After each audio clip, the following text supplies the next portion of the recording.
정우성 씨가 아빠가 되고 아이 엄마는 문가비 모델 문가비 씨라고 하는데 그런데 두 사람이 결혼하지 않는다는 그런 사실이 또 알려졌어요. 이게 쌍방 의사에 합친지는 모르겠는데 그 갈등이 있었다는 그런 내용도 나왔고요. 당사자들 사연이니까 저희가 평가는 하지 않겠습니다만 뭐 출산율이 낮은데 아이가 태어난 건 다행이지만 어쨌든 그 아이의 인생이 시작된 거는 굉장히 축하해야 될 일이죠.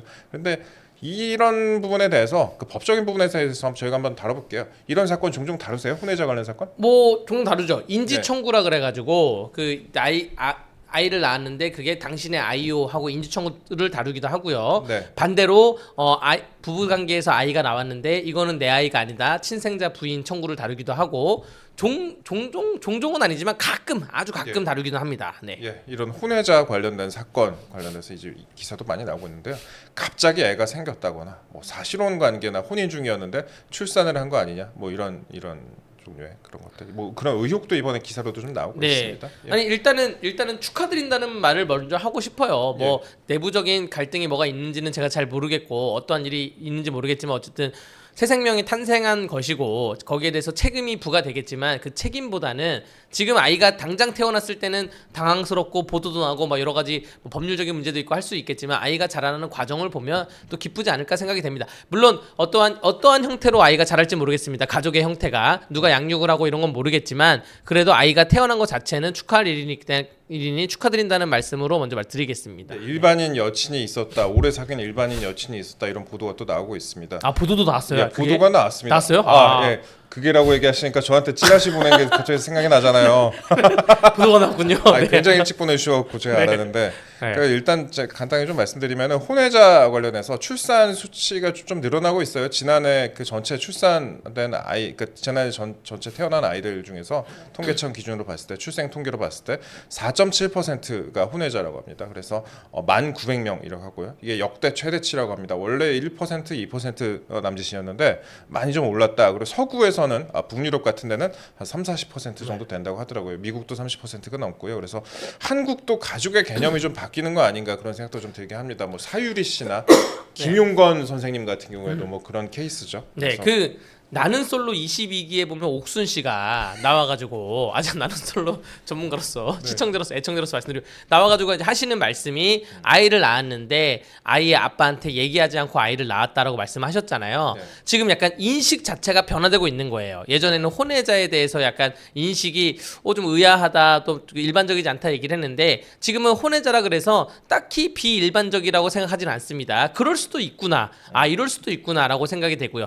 가족의 개념은 우리나라 가족이 이제 민법상 가족의 개념을 말씀드리면 우리나라는 결혼 제도가 있고 약혼 제도가 있어요. 네. 근데 약혼을 요즘 많이 안 하는 것 같고 결혼 제도가 너무나 부양 의무를 빡빡하게 규정을 해놨습니다. 반대로 프랑스 같은 경우에는 가족의 형태가 결혼이 있고 동거가 있고 또 결혼도 동거도 아닌 또 제3자의 형태가 있고 그러니까 캐나다도 그렇고 가족의 형태가 일부 뭐 일처제 뭐 이런 얘기를 하는 게 아니라 어떠한 같이 살면 가족이지 이거를 꼭 결혼으로 묶어놔야 되냐 이러한 의문이 있어서 뭐 유럽이나 혹은 다른 서구권 문화에서는 법률적으로 이 사고방식을 깬 게 있어요. 근데 우리나라도 그래야 되는 거 아니냐라는 논의는 일찍이부터 있었습니다. 민법을 전부 개정을 해서 가족이라는 개념을 좀 이렇게 좀 폭넓게 해야 되는 거 아니냐라고 있었는데 그런데 우리 항상 대한민국의 문제가 여러분들 아시다시피 국회가 일을 안 해요.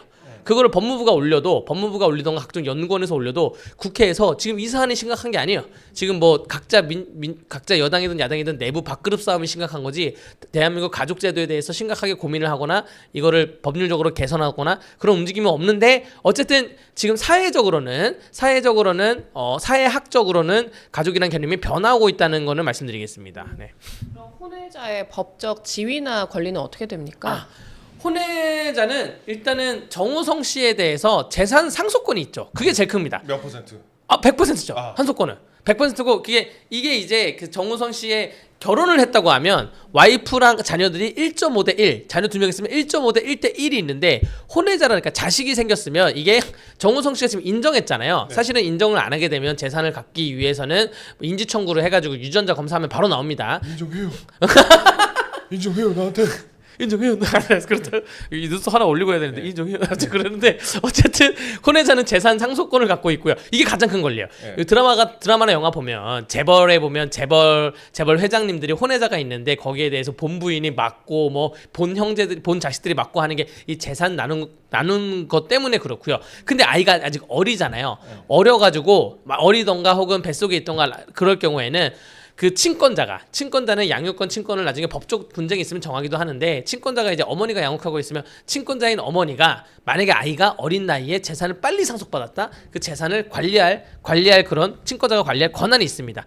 그 상속 말고는 그 이외에는 특별히 법적으로 부여된 권리가 특출난 건 있지 않고요. 오히려 양육비 스테이지를 한번 양육비를 받아갈 수가 있죠. 양육비는 대법원 그 가정법원에 대법원이 만든 양육 기준표가 있고 가정법원이 만든 양육 기준표가 있습니다. 그 양육 기준표에 일정한 소득이 있고 그리고 기여도가 있고 그 표가 있는데 그 표에 죄송합니다. 그 표에 의하면 양육 기준표가 정확히 나오는 것이고요. 제가 정우성 씨의 그 소득은 정확히 뭔지 모르겠지만 부모 합산 소득의 최고 구간이 1,200만 원으로 책정돼 있어요. 양육 기준표에. 그래서 양육비가 2세까지는 2살 때까지는 220만 원 정도가 양육비의 최고로 책정돼 있습니다. 그러니까 정우성 씨의 소득이 1,200만 원이 넘어가면 양육비 월 220만 원은 줘야 되는 거예요. 아이가 2살 때까지는. 그 이후로 더 올라가게 되는 것이고요.